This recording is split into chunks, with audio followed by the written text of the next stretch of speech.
এই নিউজৰ প্ৰতিগৰাকী দৰ্শকক মই সপ্তমে স্বাগতম জনাই এই মুহূৰ্তত লৈ আহিছো অতিকৈ গুৰুত্বপূৰ্ণ খবৰ। বানপীড়িতৰ লোকসকলৰ দুখ কোনে বুজিব? ব্ৰহ্মপুত্ৰৰ পানীত বুৰ গ'ল নিজৰ আপোন ঘৰখন।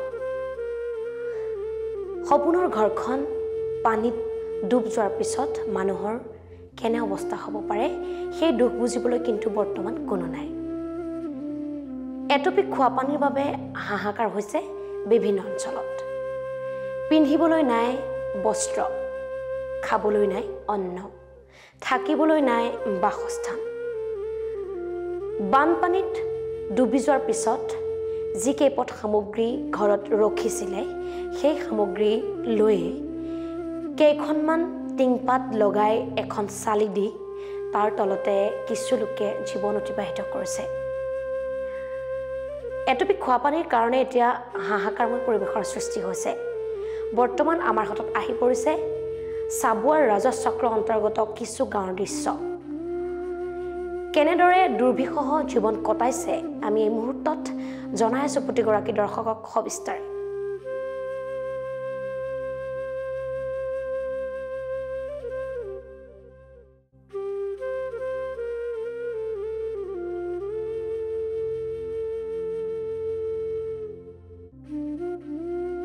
বানে বিধ্বস্ত কৰি যোৱা দধিয়াবাসীৰ চকুলো কোনে টুকিব? গাঁওখনৰ লগতে নিজৰ আপোন ঘৰখন বান আৰু গৰাখহনে নিশেষ কৰাৰ পিছত এতিয়া এইসকল বৰ্ণাঢ্যই হাহাকাৰ কৰিবলগীয়া হৈছে। চাবুৱাৰ পৰা কুলিবৰ গাঁৱৰ এইসকল বৰ্ণাঢ্যই এতিয়া বাচি যোৱা ঘৰৰ কেইপটমান সামগ্ৰী লৈ এখন টিনপাতৰ তলত জীৱন সংগ্ৰাম কৰিবলগীয়া হৈছে।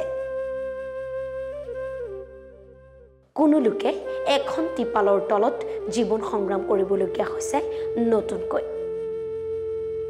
অন্ন, বস্ত্ৰ, বাসস্থানৰ লগতে এটপি খোৱা পানীৰ বাবেও হাহাকাৰ কৰিবলগীয়া হৈছে।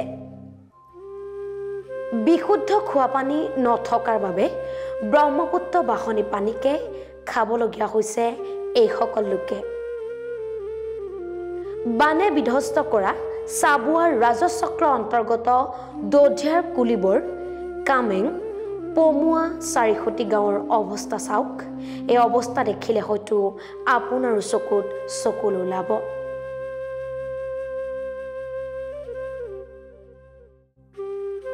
এতিয়াও ঘৰসমূহ এবুকু পৰ্যন্ত পানীৰ তলত। বৰ্তমানে কিন্তু টুলুঙা নাওখনেই তেওঁলোকৰ একমাত্ৰ সাৰথি।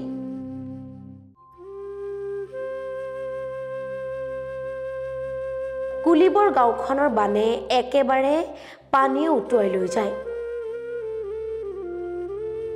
ফলত গাঁওখনৰ লোকে কোনোমতে নিজৰ জীৱনটো বচাই ডিব্ৰু-চৈখোৱা ৰাষ্ট্ৰীয় উদ্যানৰ ভিতৰত এখন টিপালৰ তলত জীৱনটো ৰক্ষা কৰিছে এইসকল খিলঞ্জীয়া ভূমিপুত্ৰই। ইফালে চৰকাৰৰ ফালৰ পৰা কিছু সাহায্য প্ৰদান কৰিছে যদিও এটপি খোৱা পানীৰ বাবে হাহাকাৰ কৰিবলগীয়া হৈছে এইসকল লোকে।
হয় অলৌ তলকৈ ঘূৰি ফুৰিবলগীয়া এটা পৰিস্থিতি।